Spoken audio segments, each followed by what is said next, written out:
안녕하세요. 경제접박사전 구혜리입니다. 오늘도 두 분의 아나운서와 함께 경제 이야기 나눠보도록 하겠습니다.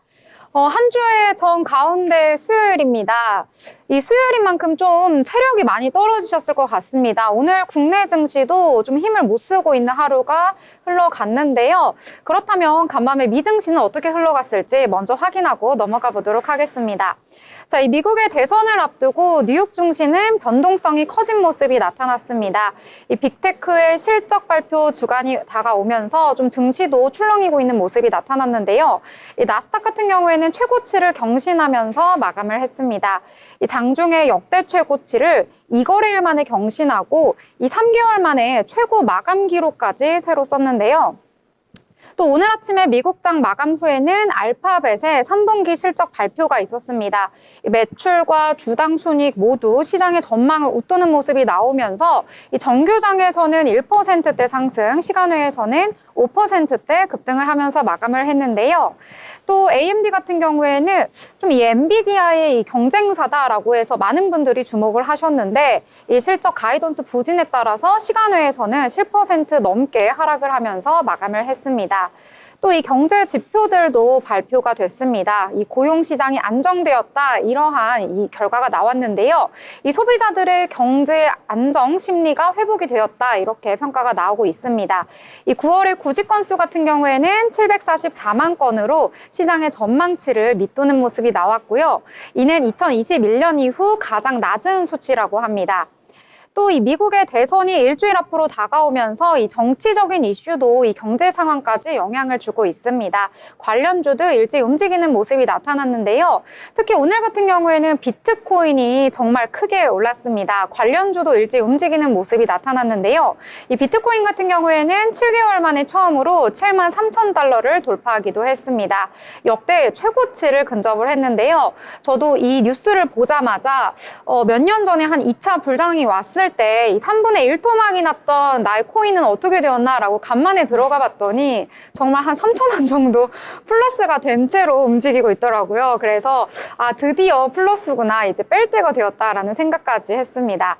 이 국제유가 같은 경우에는 이틀 연속 하락하면서 마감을 했습니다. 2년 만에 최대 하락폭을 나타내고 그 다음에 또 한 번 내린 건데요. 이스라엘 총리가 이 레바논에서 외교적 해법을 모색하겠다라고 나오면서 좀 이 전쟁과 관련된 이슈가 이제는 좀 끝이 나지 않을까, 이러한 기대감 속에서 국제 유가는 하락을 하면서 마감을 했습니다. 자, 이렇게 세계 이 증시는 좋았다라고 볼 수가 있는데요. 국내 증시는 왜 이럴까요? 오늘 증시 분위기가 오늘도 좀 안 좋았습니다. 자, 오늘장 그래도 한번 이야기를 해봐야 될 텐데요. 희영 아나운서는 오늘장 어떻게 보셨을까요? 네, 국내 증시는 좋지는 않았지만 우선 우리 시장이 일단 지금 트럼프의 대선을 좀 확실시하고 있는 분위기다라고 할 수가 있을 것 같습니다. 자고 일어났더니 비트코인이 1억을 넘어서서 정말 깜짝 놀랐는데요. 아까 방송 전에 미니 아나운서가 이 비트코인 하세요라고 물어보셨는데 제가 답변은 못했어요. 근데 방금 혜림 아나운서가 3,000원이라고 하셨나요? 플러스 3,000원의 수익이 지금 되었습니다. 그래도 네, 저보다 나으신 것 같아요. 저는 어플리케이션을 지워버렸거든요. 그때 뭐 4천만 원, 5천만 원 할 때 네, 저는 투자에 소질이 없는 걸로 판단을 좀 하고 좀 이렇게 물러났던 기억이 있는데 지금은 이렇게 어제만 해도 1억을 넘을 수 있을 것인가 라는 의견이 다분했었는데 바로 하루 만에 73,000달러 선을 넘어서면서 이와 관련해서 이 가상화폐 관련주 계속해서 탄력을 좀 받고 있습니다. 월화수 내내 월요일, 화요일, 수요일까지 오늘까지 계속 부각을 받고 있는데 우리 기술투자주를 한번 보면 지금 장 초반에 강하게 치고 올라왔었는데 이 가상화폐 관련주들 오늘 다 장 초반에는 좋은 흐름으로 시작을 했습니다. 그런데 이 장 후반 들어서는 조금 상승분을 반납하면서 1.8% 상승으로 마치기는 했는데요. 전체적으로 하나투자증권도 상승 흐름으로 출발을 했는데 등락을 좀 반복했네요. 그리고 보합에서 마무리되기는 했습니다. 이것은 바로 이 미국 대선을 앞두고 트럼프 후보가 이 비트코인을 미국의 국가 전략 자산으로 비축하겠다면서 가상 자산에 대한 우호적인 의견을 계속해서 내비추고 있어요. 끊임없이 이런 의견을 밝혀오면서 아무래도 이 다음 주 대선 앞두고 우리 시장의 가상화폐 관련주가 최근에 계속해서 강한 시세 내주고 있습니다. 그런데 오늘 우리 시장이 또 약간 흐름이 좋지 않아서 그런지 큰 반등은 없었네요. 그런데 여기에 조금 더 좋은 소식이라고 할 수 있는 것은 또 최근 금융당국이 STO라고 들어보셨을까요? 토큰 증권이요. 네, 맞습니다. 역시 자팍 박사 맞으시네요. 자팍 박사요? 네, 그래서 이 증권형 토큰 발행 STO라고 하죠. 이 가상 자산을 전통적인 증권의 영역으로 가지고 들어와서 이 가상화폐를 주식처럼 거래를 하는 겁니다. 그래서 주식처럼 발행해서 자금을 조달하는 방식을 바로 STO라고 하는데, 금융당국이 증권사 그리고 가상자산 사업자를 비롯한 이 업계에 STO를 허용한다는 큰 결정을 내렸습니다. 통 큰 결정을 내리면서 계산이 좀 분주해지고 있는 모습이에요.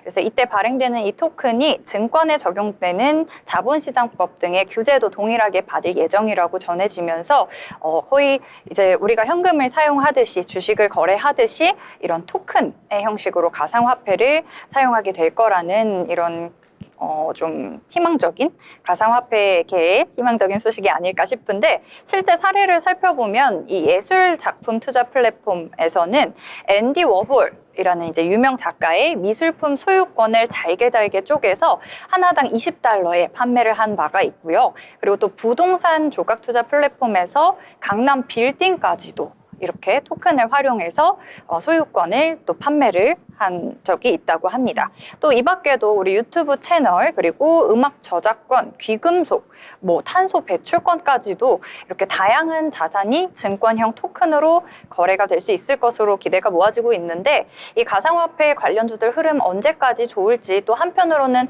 이제 다음 주 대선의 결과가 나오면 지금이야 이 트럼프 우세 여론에 근데 저는 좀 당선될 것 같아요. 어떠세요? 베팅하는 건가요? 배팅. 저는 좀 재주가 없어서요. 배팅 잘하시니까. 저요? 네. 저는 누가 낼진 모르겠는데 또 뉴스를 보다 보니까 누가 되든지 비트코인은 좀 상승할 거라고 하더라고요. 네. 왜냐하면 트럼프도 이 가상화폐에 대해서 굉장히 친숙한 입장을 나타내고 있고, 이제 본인을 가상화폐 대통령이라고까지 언급을 했었고요.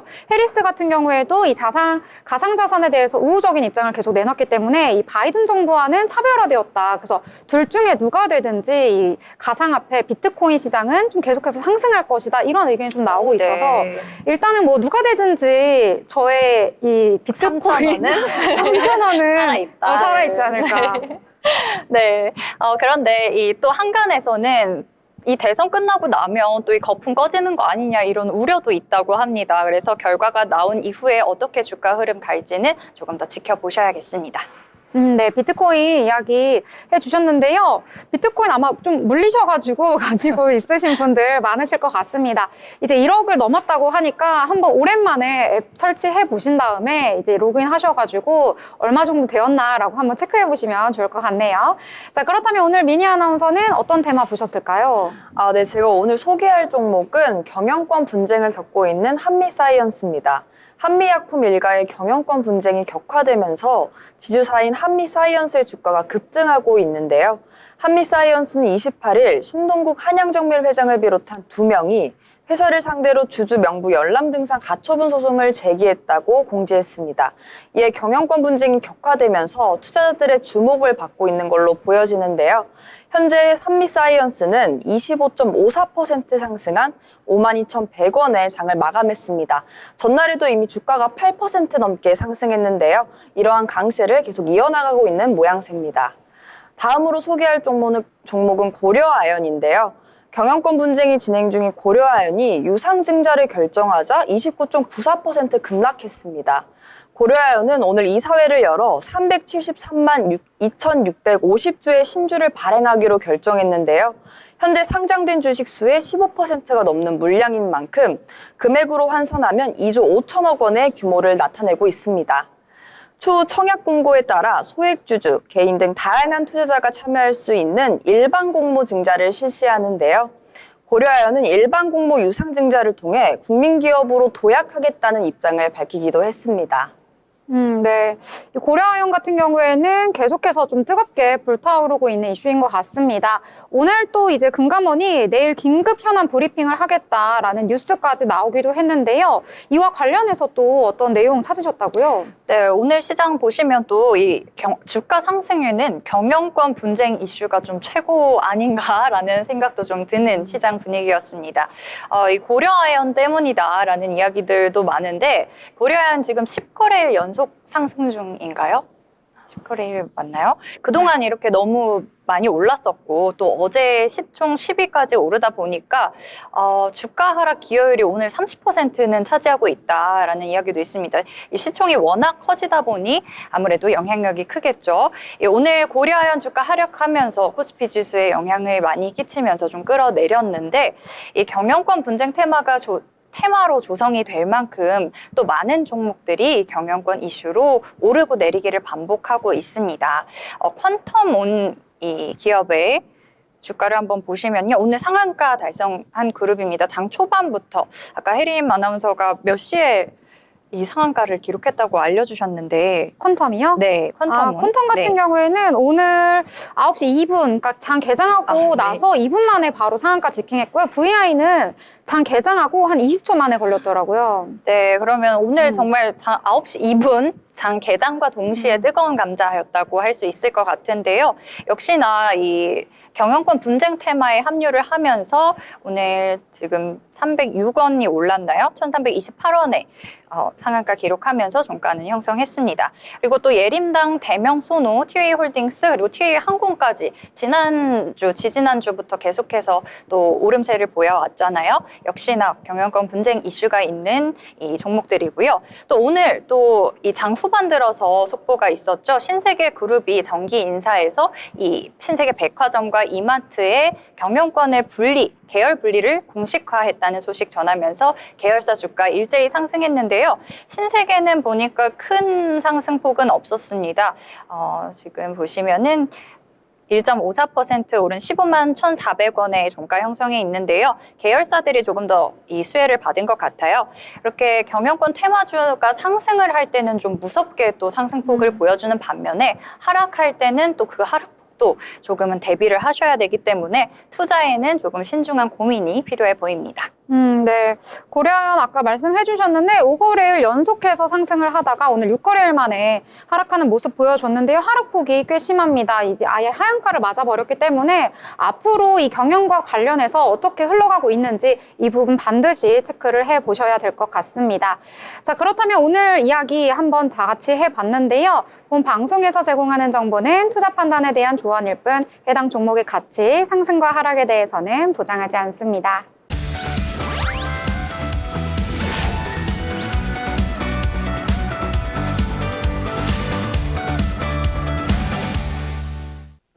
네, 이번 시간은 편지혜 기자와 함께 다양한 이슈에 대해서 짚어보는 모이슈 시간입니다. 편지혜 기자 나오셨습니다. 어서 오세요. 네, 안녕하세요. 네, 그러면 첫 번째 이슈부터 알아보도록 하겠습니다. 네, 서울시가 저출생 문제 해결을 위해 대규모 프로젝트를 진행한다고 들었습니다, 기자님. 네, 서울시는 내년부터 2년간 총 87개 사업에 6조 7천억 원을 투입하는 탄생응원 서울 프로젝트 시즌2를 발표했는데요. 최근 서울의 출생아 수가 반등 조짐을 보이면서 이것을 유지하기 위해 대대적인 투자가 필요하다는 판단에서입니다.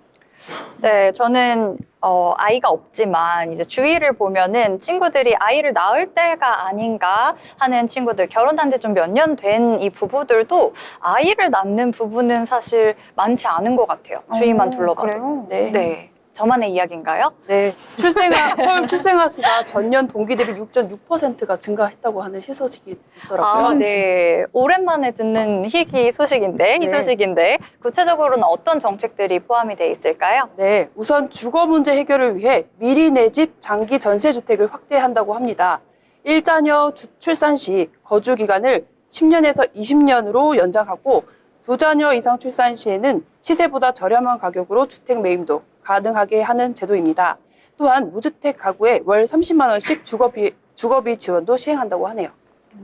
네. 아무래도 아이를 양육하려다 보면 정말 많은 돈이 들어갈 텐데, 그래도 조금 이제 도움이 되는, 보탬이 되는 살림살이에 도움을 주려는 정책이 아닐까 싶습니다. 이런 주거 지원뿐만 아니라 또 다양한 복지 혜택도 준비가 돼 있다고요? 네, 일과 생활의 균형을 위해 중소기업과 소상공인을 대상으로 한 인센티브도 포함되어 있습니다.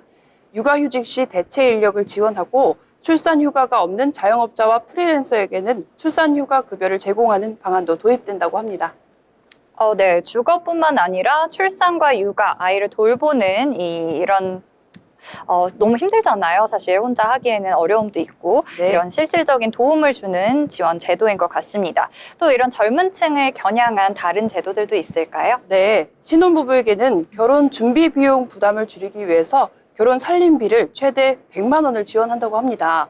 또 육아용품을 반값에 살 수 있는 탄생 응원몰을 오픈할 계획이라고도 밝혔습니다. 네, 그래서 아까 이제 얘기를 잠깐 나눴었는데 이런 부부들이 출산을 미루는 이유가 물론 본인들만의 삶이 중요한 것도 있지만 아무래도 이 오르는 물가, 집값, 이 대비가 안 된 환경 때문에 돈 때문에 쉽게 말해서는 좀 어려움이 있어서 출산을 미루는 부부들이 많았던 것 같은데 출산부터 육아까지 오늘 좀 전반적인 지원 마련에 대한 이 정보를 주셨습니다. 앞으로의 성과가 좀 더 기대가 되는 소식이었습니다. 네, 그럼 다음 소식으로 넘어가 보도록 할 텐데요. 저는 이 소식을 보고 굉장히 깜짝 놀랐습니다. 최근 들어서 노키즈존은 좀 익숙했는데요. 전 처음 들었어요. 노시니어존이라는 곳이 등장을 했다고 합니다. 이 고령층의 출입을 막는 건데요. 어떤 내용인가요? 네, 서울의 한 헬스장에서 고령자와 함께 운동하기가 불편하다는 젊은 층의 민원이 접수된 일이 있었습니다. 이후 헬스장 측은 고령 회원들에게 젊은 고객에게 말을 걸지 말라는 안내문까지 내걸었다고 하는데요.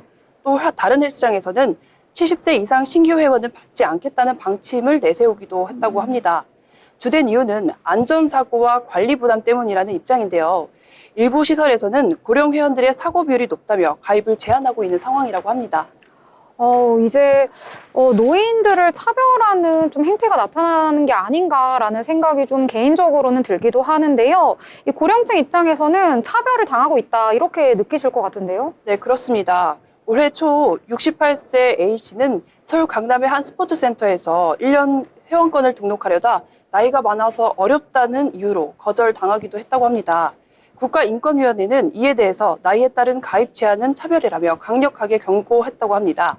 인권위는 특히 안전사고가 반드시 나이에 비례하는 것은 아니라며 고령층을 위험 요소로 보는 인식 자체가 문제라고 지적하기도 했다고 합니다.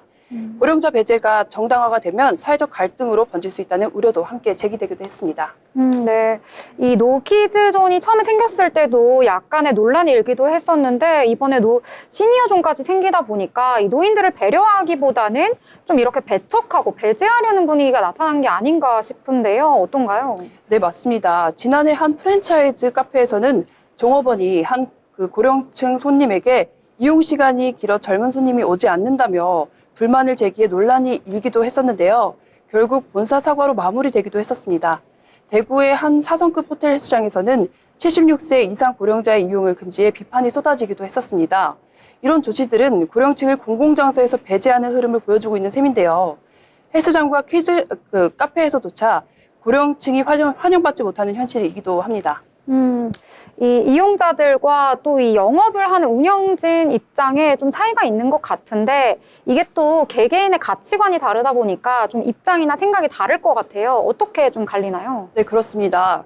일부 젊은 층에서는 고령층이 큰 소리로 떠들거나 불편한 농담을 할 때 불쾌감을 느낀다는 의견도 있기도 했습니다. 하지만 반대 의견도 많았습니다. 한 고령 시민은 고령화 사회에서 연령을 이유로 사람을 배제하는 것은 차별이라며 노인 혐오로 이어지지 않을까 우려된다고 말하기도 했습니다. 사실 젊은 세대도 언젠가 저희 나이를 먹고 노인이 되기도 하잖아요. 결국 서로 배려하고 공존할 수 있는 방법을 찾는 것이 중요해 보이기도 합니다. 네. 방금 기자님이 말씀해 주셨다시피 우리 모두 다 이제 나이를 먹게 되고요. 이제 점점점 기대 수명이 늘어나면서 고령화 사회, 초고령화 사회까지 진입하고 있는 이런 시점에서 좀 이 각각의 지금 사람들이 좀 생각이 다르지만 그럼에도 함께 살아갈 수 있는 좀 공존의 사회를 만들 수 있도록 이 분위기를 만드는 것이 중요하지 않을까 이렇게 생각을 해보도록 하겠습니다. 자, 그러면 다음 이슈로 넘어가 보도록 하겠습니다. 네, 다음 이슈는요. 이 환경 오염의 주범이다라는 이 플라스틱 때문에 플라스틱을 좀 없애고자 하는 취지에서 얼마 전 좀 오래됐기는 했는데 이 종이 빨대로 플라스틱 빨대를 전면 교체했던 이 일부 프랜차이즈들을 제가 실제 경험도 하고 다들 쓰고 계실 것 같아요.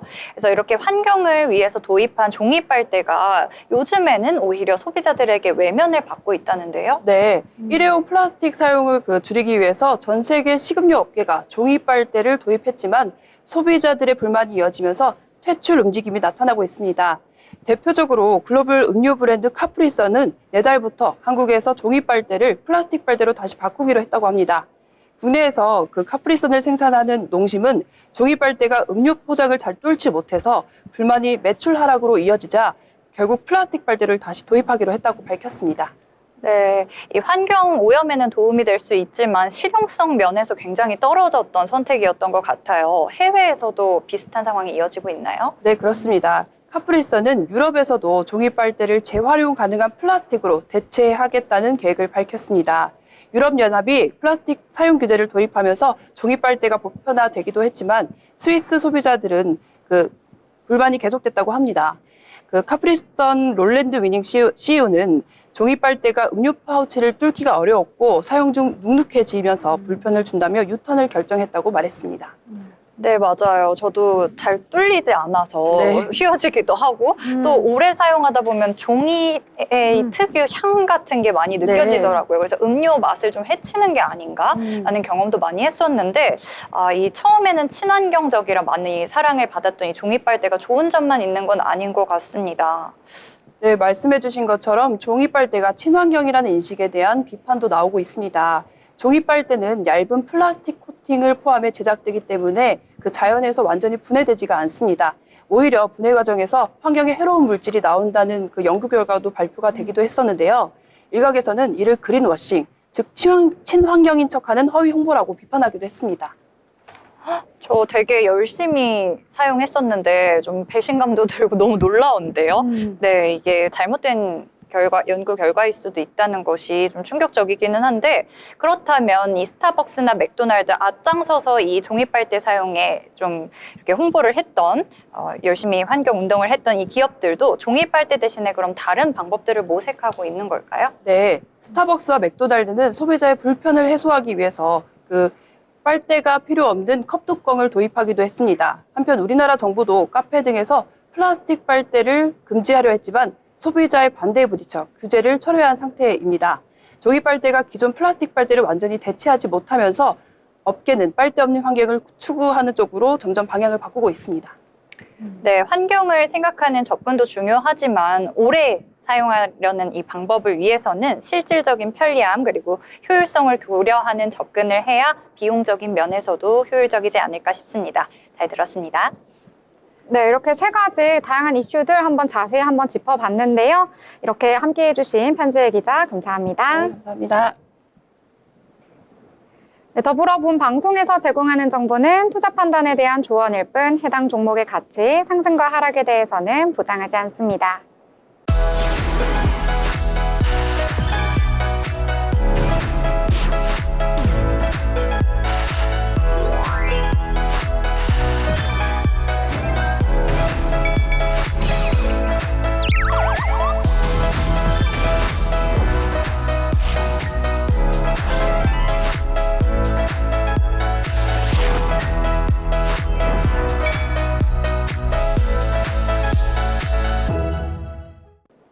네, 이번 시간에는 고수들의 돈 잘 버는 비법을 알아보는 시간, 돈의 맛 시간입니다. 돈을 잘 벌기 위해서 정말 꾸준함이 필수인 것 같습니다. 매일매일 시장 체크 반드시 해야 될 텐데요. 자, 그렇다면 미니 아나운서가 오늘 장 어떻게 마무리되었을까요? 네, 오늘은 코스피와 코스닥 모두 파란불을 켰는데요. 오늘 코스피는 해외 주요 기업의 실적 발표를 앞두고 관망세를 보이며 하락 출발했습니다. 장중 살짝의 그런 회복세를 나타내긴 했었는데요. 하지만 오전 11시 이후 다시 하락하는 모습을 보이면서 전날 대비 0.92% 하락한 2,593.79의 장을 마쳤습니다. 다음으로 코스닥 한번 같이 살펴보실 건데요. 오늘 코스닥은 상승과 하락을 반복했습니다. 장중 최고 746.23을 기록하며 오름세를 살짝 나타냈지만 이후에 하락하면서 0.8% 하락한 738.19의 장을 마쳤습니다. 다음으로 수급 상황 함께 살펴보겠습니다. 오늘 코스피에서는 개인과 기관의 동반 매수가 눈에 띄었는데요. 개인은 2,715억 원을, 기관은 그리고 410억 원을 샀습니다. 반면 외국인은 매도세가 나타났는데요. 3,356억 원을 팔았습니다. 다음으로 코스닥 함께 살펴보겠습니다. 코스닥은 개인의 홀로 매수가 눈에 띄었는데요. 767억 원을 샀습니다. 반면 외국인과 기관은 동반 매도하는 흐름이 나타났습니다. 외국인은 691억 원, 기관은 135억 원을 팔았습니다. 다음으로 시가총액 상위 1위부터 10위까지 함께 살펴보도록 하겠습니다. 먼저 코스피 살펴볼 건데요. 오늘 포스코홀딩스가 3분기 연결 기준 매출을 18조 3,200억 원, 영업이익 7,400억 원을 기록했다고 공시했는데요. 철강 및 2차 전지 소지 시황 회복의 지연으로 전년보다 매출은 3.4%, 영업이익은 38.3% 감소했습니다. 이에 오늘 포스코홀딩스 주가가 전일 대비 1.88% 하락한 34만 원의 장을 마쳤습니다. 반면 오늘 LG에너지솔루션은 상승 마감하며 41만 1,500원에 마쳤습니다. 반면 반도체주는 서로 희비가 엇갈렸는데요. SK하이닉스의 경우 2.47% 상승하며 19만 5천 원에 장을 마쳤습니다. 반면 삼성전자는 0.84% 하락하며 5만 9,100원에 장을 마감했습니다. 다음으로 코스닥 시장 함께 살펴보겠습니다. 오늘 코스닥 살짝 파란불이 전반적으로 켜졌는데요. 외국인과 기관의 매도 때문에 하락 흐름이 조금 나타난 것으로 보이고요. 알테오전은 전날 대비 1.18% 하락하며 37만 9천 원의 장을 마쳤습니다. 에코프로 형제도 하락하는 모습이 나타났고요. 미용기기 종목인 휴지과 클래시스도 각각 1.08%, 2.45% 하락했습니다. 지금까지 시황 함께 살펴봤습니다. 네, 잘 전달해 주셨습니다. 오늘 시장 같은 경우에는 저는 오늘 롤러코스터를 탄 줄 알았어요. 네. 그래프가 정말 뚝 떨어졌거든요. 코스피 같은 경우에는 0.92% 하락하면서 마감을 했는데요. 2,593선에서 거래를 마쳤습니다. 2,600선 깨지면서 거래를 마친 모습 나타났습니다. 코스닥 같은 경우에는 오늘 0.8% 하락하면서 738선에서 거래를 마쳤는데요. 오늘 코스피와 코스닥 전반적으로 분위기가 좋지 못한 모습 나타났습니다.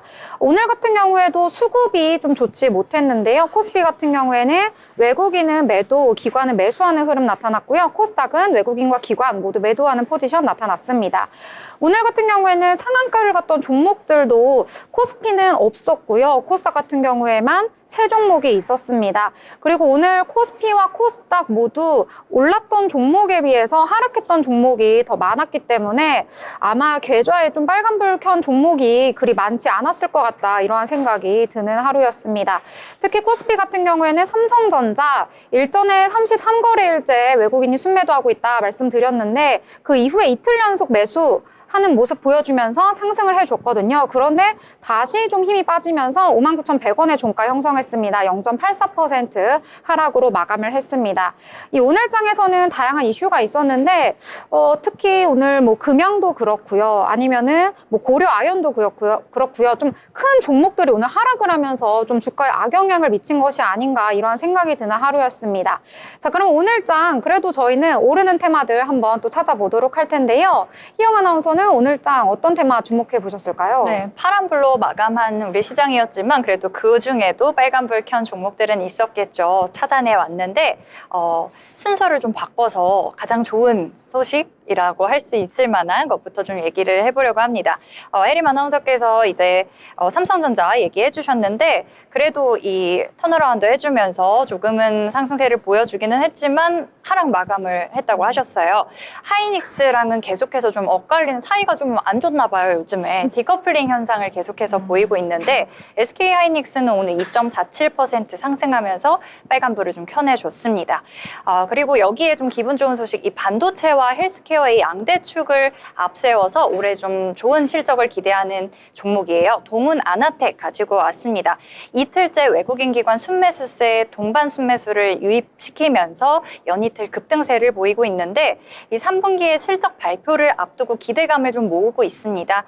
사측에서 지난 1, 2분기에 이어서 3, 4분기에도 호실적을 자신하면서 올해 역대 최대 매출이 실현 가능하다라는 이 좀 포부를 밝히고 있습니다. 그래서 이 외국인이 좀 수급이 들어와 줬고요. 외국인과 기관의 대량 매수세 힘입어서 주가 견조한 흐름 보여줬고요. 오늘 흐름 보면은 상승 출발을 했고 계속해서 이 상승폭을 좀 장 후반까지 키워갔습니다. 10.07% 상승하면서 22,400원의 종가를 형성했습니다. 그리고 좀 엇갈린 우리 SK하이닉스와 삼성전자의 모습처럼 엇갈린 모습을 화장품주 안에서 좀 찾아봤는데요. 화장품주 안에서도 이 실적에 따라 희비가 좀 갈리고 있습니다. 코스맥스와 LG 생활건강 두 개 비교해 보면요. 이 코스맥스 글로벌 시장에서 K-뷰티 제품에 대한 수요가 여전히 높습니다. 그리고 중소형주 브랜드의 활발한 해외 진출 지속되고 있는 만큼 역시나 3분기 실적 예상치를 크게 웃도는 호실적을 기록할 전망 예상되고 있고요. 반면에 LG생활 같은 경우에는 좀 부진한 실적이 공개됐습니다. 3분기 실적이 전년 동기 대비 적자를 기록을 했고 그래도 이제 화장품 사업의 수익성에 좀 기대를 걸어봤는데 개선세는 보였지만 화장품뿐만 아니라 이 생활용품이라든지 음료 부분의 영업이익이 또 힘을 내주지 못하면서 실적 부진으로 이어졌습니다. 오늘 6% 가까이 급락이 나와서 33%가 무너지는 것까지 제가 확인을 했는데 마감도 5.57% 하락한 33만 500원, 33만 원 지켜내기는 했네요. 그러면서 장을 마감했습니다. 코스맥스와는 좀 엇갈린 흐름을 보여줬습니다. 네, 동훈 아나텍부터 말씀해 주셨는데요. 반도체 관련 기업입니다. 오늘 9시 21분에 VI가 발동되면서 좀 급등하는 모습을 보여줬는데요.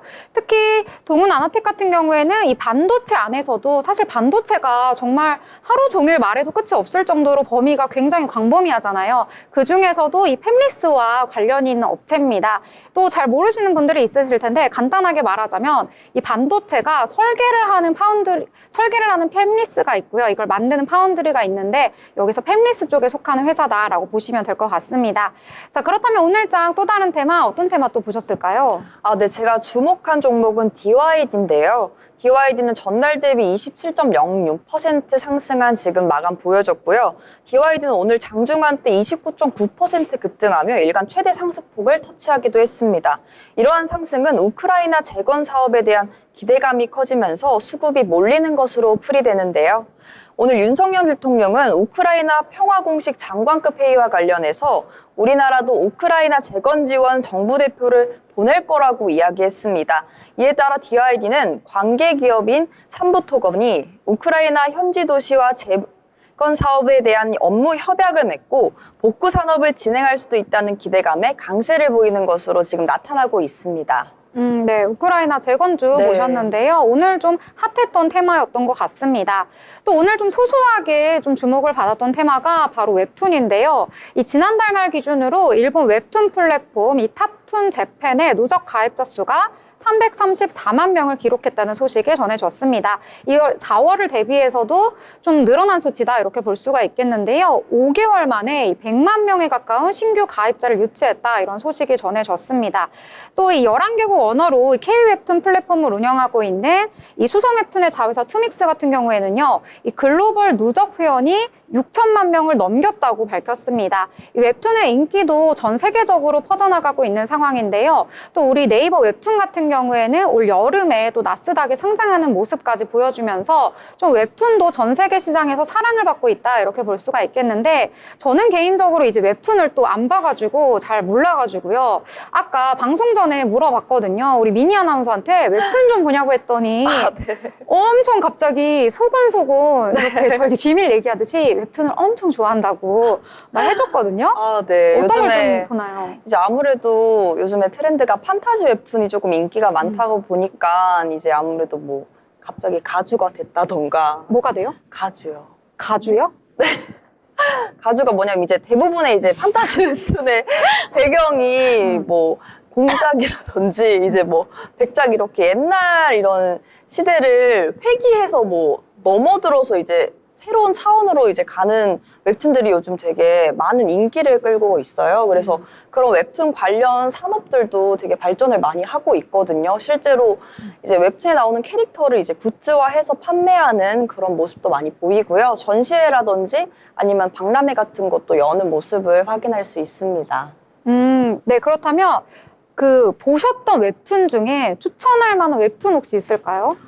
제가 봤던 웹툰 중에 추천할 만한 웹툰이 있다면 만약에 조금 이렇게 성장 스토리를 좋아한다라고 하면은 이제 눈을 떠보니 이제 가주가 되었다. 제가 되게 좋아하는 제가 되게 좋아하는 폐기물을 좋아해요. 네, 되게 예전 이렇게 좀 과거로 약간 이렇게 회귀해서 돌아가는 그런 것도 있고 아니면 저는 사실 전통 관련된 그런 웹툰도 되게 좋아해요. 그래서 우리나라 이제 불교 관련된 웹툰이기도 한데 바리공주라는 웹툰이 있어요. 그래서 이제 바리공주가 이제 어떻게 보면은 회귀를 그것도 이제 새롭게 이제 탄생을 해서 불교 관련돼서 이제 뭐 옥황상제라든지 다양한 이런 에피소드가 나오는 웹툰인데 그 웹툰도 재밌으니까 한번 보시면 좋을 것 같습니다. 오, 불교 관련된 거는 네. 뭐 이렇게 연꽃 뭐 이런 데도 들어가고 네, 맞습니다. 옥황상제도 만나고 네, 맞습니다. 그러는 건가요? 네, 이제 뭐 이제 죽음을 이제 관련해서 우리가 49제 이런 걸 치르잖아요. 이제 그러면서 지옥을 이제 막 다양한 지옥을 이제 돌아다니면서 자신의 죄를 약간 이렇게 참회하는 그런 내용도 나오고요. 우리나라 관련된 그런 소재의 웹툰도 정말 많은 인기를 끌고 있으니까 보면 그 재밌을 것 같아요. 정년이 요즘 나오는 네, 맞아요. 네, 드라마로도. 굉장히 한 이슈인 드라마 정년이도 웹툰 원작이라고 해요. 네. 이렇게 K 그 웹툰이 드라마화나 영화되면서 다양한 이제 플랫폼 네, 인기를 종목들, 정말, 네, 섹터까지도 영향을 많이 주는 것 같더라고요. 네. 이렇게 좀 스토리를 들어보니까 이게 진짜 영화가 될 것 같다라는 네. 생각이 들었습니다. 특히 아까 불교 관련된 거는 그게 생각났어요. 그 신과 함께라는 맞아요. 쌍천만을 기록했던 그 영화 있잖아요. 그것도 원래 웹툰 원작이라고 알고 있거든요. 그래서 이렇게 들어보니까 좀 스토리가 상상이 좀 어느 정도 안 맞지만 되면서 이거 좀 시각화하는 그 영화에 되게 적합하지 않을까 이런 생각을 좀 했는데요. 이 말씀해주신 것처럼 웹툰이 웹툰에만 한정된 것이 아니고 이걸 통해서 드라마도 만들고 또 영화도 만들고 또 거기에 나온 캐릭터 같은 걸로 이제 굿즈도 만들 수 있어서 굉장히 이 사업성이 좋다고 해요. 그래서 실제로도 이 콘텐츠 라인업을 또 구체적으로 만들기도 하고요.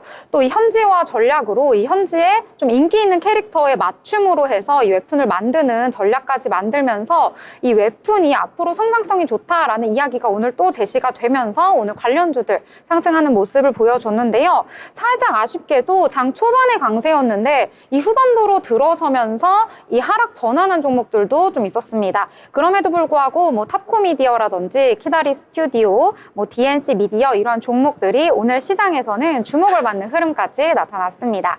자, 그렇다면 오늘 장에서 또 다른 테마, 어떤 테마 주목해 보셨을까요?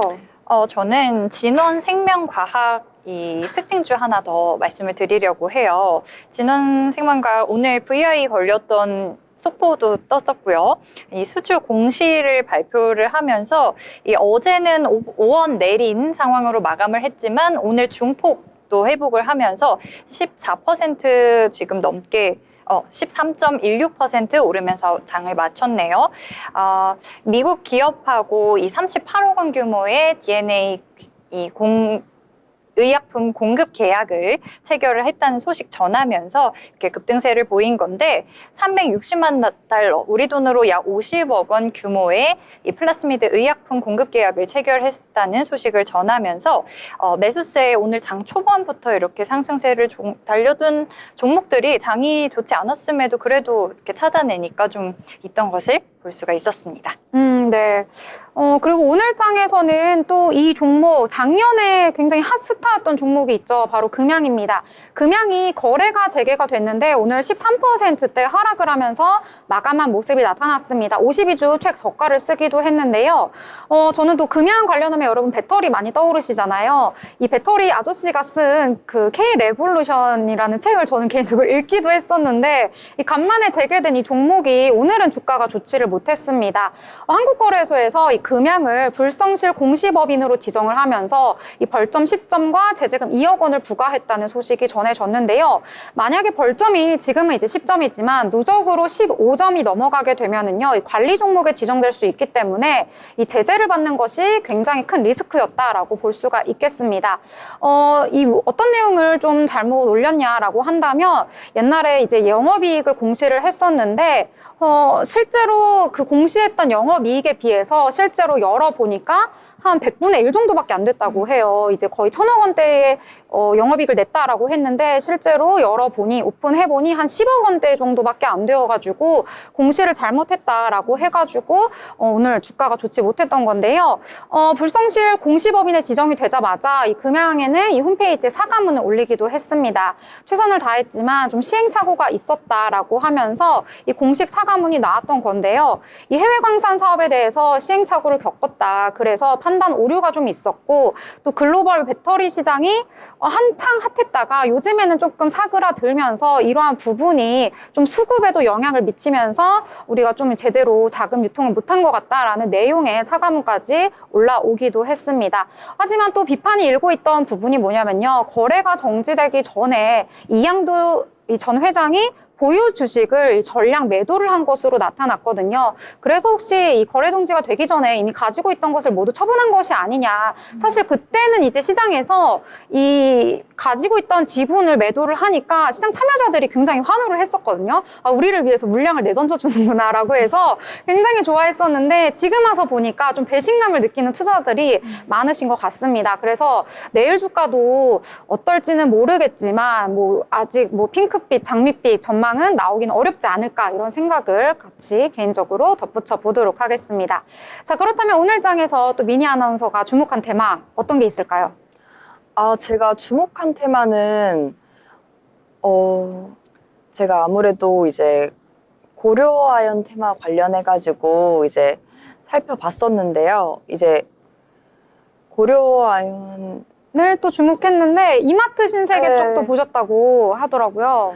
네, 제가 오늘 이마트 신세계도 이제 좀 살펴봤는데 오늘 이마트 신세계의 경우에서 보면은 정용진 그 대표가 이제 새롭게 이제 계열 분리를 하게 되면서 이제 신세계가 이제 계열 분리로 나오게 됐어요. 그러면서 오늘 이마트와 신세계 주가가 이제 상승폭을 기록한 것으로 나타내졌습니다.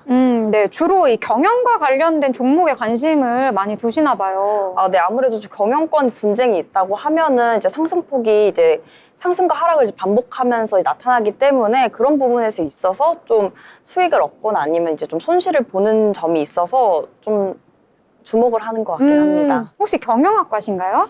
아니요, 저는 사실 경영학과는 아니고 저는 패션 디자인학과인데요. 정말요? 네, 이제 우연히 이제 동아리에서 이런 투자 관련 동아리를 이렇게 참여하면서 좀 주식에 관심을 가지게 돼서 주식에서 어떻게 보면 이런 오너 리스크를 약간 해소를 한다던가 아니면 이제 경영권 분쟁이라 큰 일이 있었을 때 주식을 조금 보는 게 좋다라고 이제 이야기가 나와서 그때 이후로 경영권 이렇게 분쟁이 있다고 하면 좀 살펴보는 편인 것 같습니다. 정말요?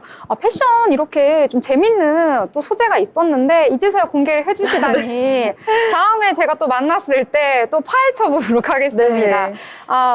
보니까요, 이 웹툰을 좋아하는 이유도 좀 패션하고 관련이 있어서 좋아하지 않나 이런 생각이 또 같이 드네요. 자, 그럼 오늘 장에서 또 올랐던 테마가 있는데요. 바로 우주항공 산업입니다. 오랜만에 좀 우주항공 산업 쪽에서 이제 주목을 받는 모습이 나타났는데요. 이 민간 우주 산업 이 기업 주도로 재사용 발사체와 관련해서 오늘 좀 희소식이 나왔습니다. 이 재사용 발사체 개발이 내년부터 본격 시행이 될 거다라고 했는데요. 저는 또 이제 우주 산업에 좀 이렇게 잘 모르는 분야다 보니까 찾아보니까요. 저희가 우주선 발사된다라고 해서 어떤 영상을 보면 이렇게 날아가다가 대기권을 지나면서 뭔가가 분리가 되잖아요. 분리가 되면서 뭔가 떨어져 나가고 해서 어떤 작은 이제 우주선이 슝 나가게 되는데 그 떨어져 나가는 그 부분이요. 한 번 쓰고 원래는 다시 사용을 못하는 거라고 합니다. 그런데 이제부터는 그걸 다시 사용할 수 있도록 재사용할 수 있도록 하는 게 바로 재사용 발사체라고 하는데요. 이 우주항공청이 어제 경남 사천에서 이 관련된 기업들과 함께 회의를 했다고 합니다. 기업 공청회를 개최를 한 건데요. 이번에 공청회에서는 앞으로 총 3년에 걸쳐서 한국판 스페이스 X를 육성할 것이다. 이러한 계획을 어제 밝혔다고 합니다. 그래서 2030년 정도가 되면은요, 이제 전 세계에서 일회용이 아니고 이제 대부분이 다 재사용을 하는 발사체를 이용할 것이다라는 내용을 밝혔다고 하는데요. 우리나라에서도 우주 산업이 좀 굉장히 큰 역량을 보유한 나라라고 해요. 그래서 누리호도 저희가 이제 성공을 시켰던 경험이 있잖아요. 그래서 이 민간 기업과 잘 협업을 하면은 이제 우리도 이 관련해서 우주 산업 쪽으로 굉장히 선두에 나설 수 있지 않을까라는 기대감이 모이면서 오늘 관련한 주가도 좀 뛰는 모습이 나타났습니다. AP 위성이라든지 컨택, 한국항공우주 같은 종목들이 오늘 상승하는 모습 보여줬고요. 관련주인 이노스페이스는 오늘 상승하는 흐름 보이다가 오늘 하락 전환하면서 마무리되어서 좀 아쉬운 모습이 나타났습니다. 이 중에서도 한국항공우주 같은 경우에는요, 3분기 실적도 발표를 했는데요. 이 깜짝 실적을 발표하면서 오늘 주가에도 긍정적인 영향을 미쳤습니다. 3.63% 오르는 모습이 나타났는데요. 개장 직후에는 65,000원까지 뛰기도 했었거든요. 그래서 52주 고가를 이 장중에 경신하는 모습까지 나타났다는 점도 참고하시면 좋을 것 같습니다. 혹시 마지막으로 희영 아나운서 추가로 또 보신 게 있으실까요? 저 열심히 지금 찾고 있었는데 방산주 요즘 흐름 좋았잖아요. 계속해서 윤 대통령이 각국 이 정상들과 회담을 가지고 있고 그래서 이 오늘도 방산 관련 우크라이나 재건주와 같이 좀 순환매 작용을 해준 것 같아요. 하나 에어로스페이스, 현대로템, 방산 관련주들 좀 찾아봤는데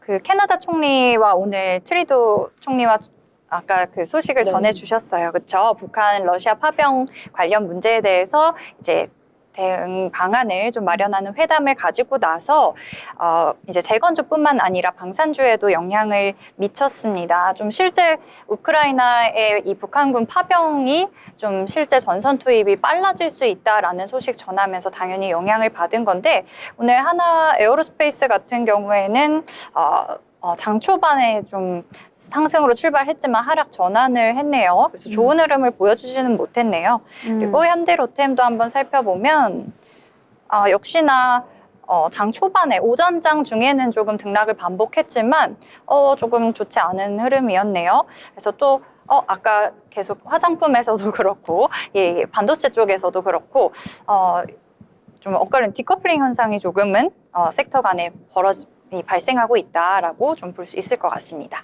네, 방산 연일 오르고 있어서 이제는 좀 들어가기가 좀 부담스러운 찾았는데. 자리가 아닌가 싶은데 이게 끊기지가 않을 것 같아요. 왜냐면은 지금 북한군이 뭐 러시아 우크라이나 전쟁에 막 들어갔다 그쵸. 이런 소식도 밝혀지고 오늘도 계속해서 낮 동안에 속보가 나오더라고요. 뭐 대통령실 발로 지금 뭐 북한군이 어디에 있고 뭐 어디에 참여하고 막 이런 내용들이 막 계속해서 나오고 있어서 아마 이러한 내용이 좀 지속되지 않을까. 아직 끝나기에는 좀 아직 한참 남은 것 같다 이런 생각이 들어서 이 방산 쪽으로는 계속해서 호재가 남아있는 것 같다 이렇게 생각이 좀 드네요.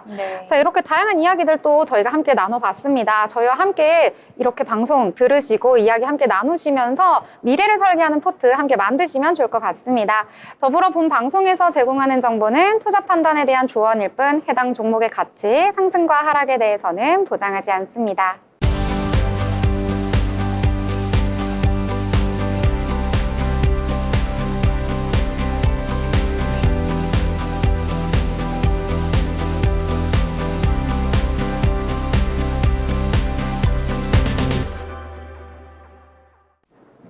네, 한 주의 중반 수요일 오늘장은 좀 분위기가 좋지 못하게 나타나서 좀 기운이 빠지셨을 것 같은데요. 저희는 더 많은 소식 가지고 목요일 방송으로 찾아오도록 하겠습니다. 함께해 주신 여러분 고맙습니다.